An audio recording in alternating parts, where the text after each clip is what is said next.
Hai guys, semalam ada pisang yang terlebih masak. So aku decide daripada buang, baik kita buat cekodok. Ni aku dah bancuh dah. Tadi aku dah buat separuh untuk suami aku, dia pergi office. So yang ni aku nak buat untuk aku, nak minum dengan kopi. Pada bulat.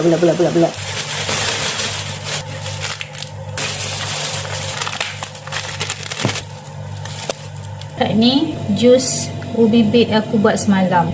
Bismillah.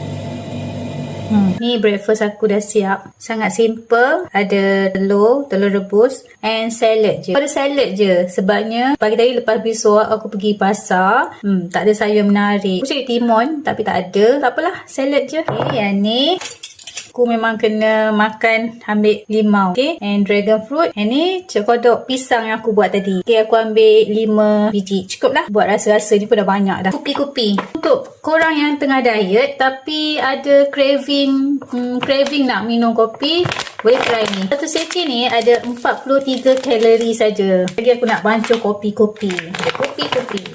Kita bancuh kopi-kopi. Bismillah. Yang siapa tak suka pahit, tak payah letak lah. Kita buat makan semua.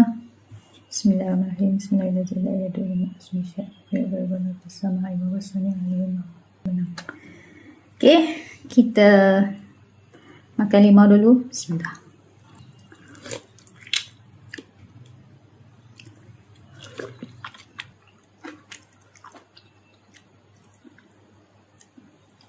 Dragon fruit.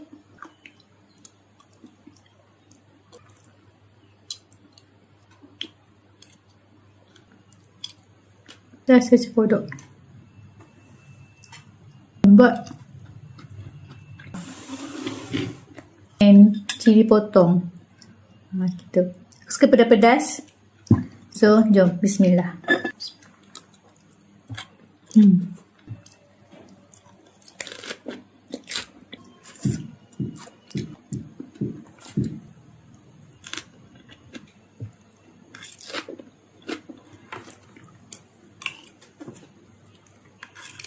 Korang makan macam ni, jangan risau, insyaAllah dia kenyang sampai kalau macam aku sampai petang ada kenyang.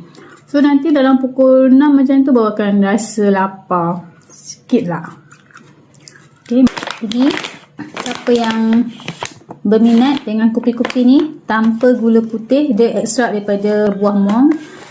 So tengok kalori dia. Untuk satu pack ni ada 15